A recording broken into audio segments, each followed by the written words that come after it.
Il y a longtemps, dans un petit village d'Italie, situé sur les hauts d'une magnifique vallée, vivaient deux amis, Pablo et Bruno. Ils étaient jeunes et rêvaient d'une vie meilleure. Souvent, ils discutaient pour savoir lequel d'entre eux aurait le plus de succès et de réussite dans leur petit village d'Italie. Ils n'avaient pas peur de travailler dur et cherchaient une opportunité pour mieux se réaliser et atteindre leurs rêves. Un jour, cette opportunité leur tendit les bras.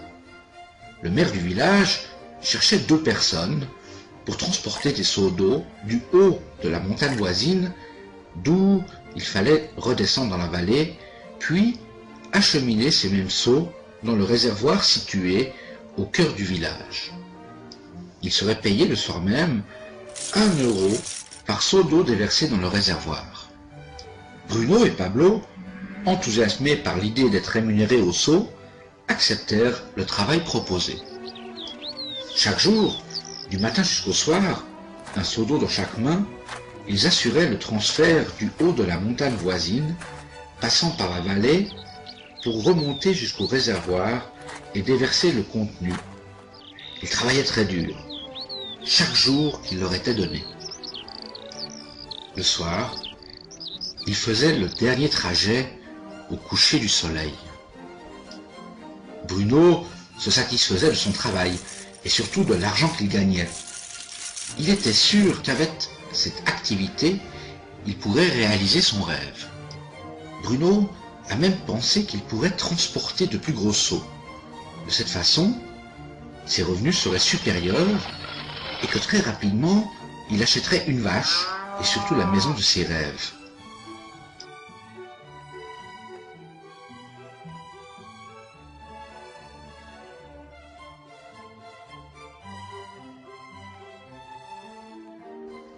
Mais Pablo n'était pas satisfait. À la fin de chaque jour, exténué par le dur labeur de son travail, il pensait à une méthode plus simple qui lui permettrait de gagner sa vie. Un jour, lui vint une idée. Il imagina construire un pipeline qui permettrait à l'eau de s'écouler sans effort du haut de la montagne voisine jusqu'au cœur du village pour finalement se déverser dans le réservoir.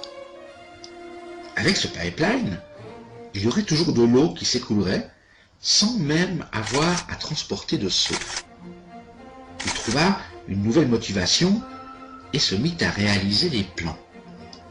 Pablo, bien sûr, partagea son idée avec son ami Bruno et lui demanda de se joindre à lui pour démarrer la construction du pipeline.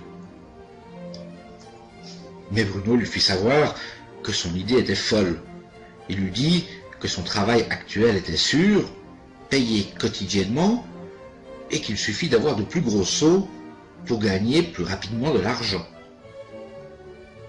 En plus, déjà, maintenant, il peut utiliser ses revenus. Bien sûr, Bruno s'exécuta. Il parcourait le trajet avec de plus gros seaux et toujours plus rapidement. Il était sûr qu'avec sa méthode, il gagnerait plus d'argent et surtout plus rapidement. Pablo décida de construire seul son pipeline. Il savait que la construction serait difficile et qu'il faudra du temps pour achever son ouvrage. Tout ce travail prendra des années, mais il restait focalisé sur son objectif. Chaque jour, il y travaillait et continua également à transporter des seaux d'eau.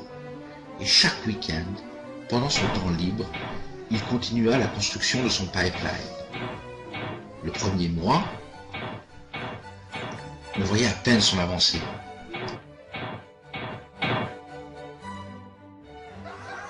Bruno et les villageois riaient de son idée en le voyant avancer par centimètres.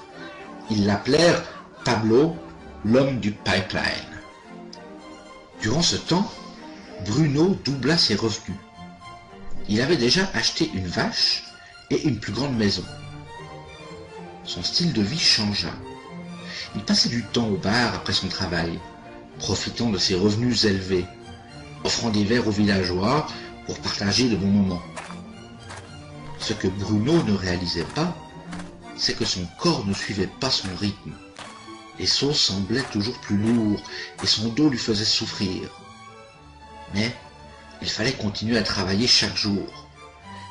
Il semblait triste et fatigué, et à mesure que le temps passait, il perdait une bonne partie du contenu des sauts sur le trajet quotidien.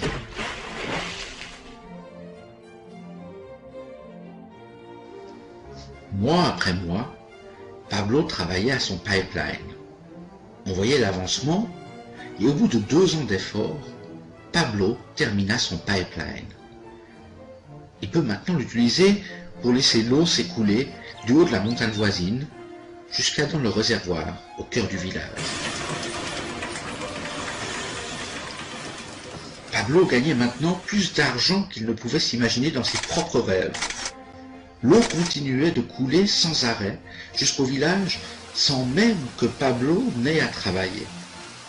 Il profitait de se reposer, d'aller au bar et de se prélasser à l'ombre de magnifiques arbres. Pablo était heureux et le secret de sa réussite se trouvait dans la persévérance et le dur travail de construction. Maintenant, ses revenus augmentaient au même rythme que l'eau coulait à l'extrémité de son pipeline. L'histoire de Pablo et Bruno est un reflet de notre vie quotidienne. Transporter des seaux représente ce que font la majorité des gens pour acquérir de l'argent. Bruno utilisait son temps et ses capacités à transporter des seaux en échange d'argent. Plus il gagnait de l'argent, plus il le dépensait et avait besoin de seaux plus gros pour couvrir ses dépenses. Nous croyons toujours que pour gagner plus, il faut travailler plus dur. Par exemple, faire des heures supplémentaires ou augmenter le volume de travail pour obtenir une position cadre, ce qui signifie utiliser encore plus de temps pour son travail. La plupart des individus échangent leur temps contre de l'argent, comme Bruno. Nous savons que chacun a à disposition 24 heures par jour et qu'il n'est pas possible d'utiliser la totalité de son temps au travail. Les temps difficiles sont lorsque nous n'avons plus la santé suffisante pour notre tâche et lorsque l'âge ne permet plus la même activité. Dès cet instant, nos revenus s'estompent dramatiquement. La méthode de Pablo fut différente. Il n'a pas échangé tout son temps contre de l'argent. Il a utilisé une partie de celui-ci à construire un pipeline. Il savait que ce pipeline lui procurait des revenus aussi longtemps que l'eau coulera. Il savait qu'en effectuant une tâche unique, chaque jour un petit peu, ceci lui procurait des revenus pour la vie, qu'il soit âgé ou même malade. Il savait également que pour réaliser ses ambitions, il devait travailler dur un certain temps et persévérer jusqu'au bon fonctionnement. Pablo savait qu'il ne faut pas toujours travailler que pour de l'argent et un revenu immédiat, et que pour un effort identique, vous pouvez transporter des seaux ou construire un pipeline.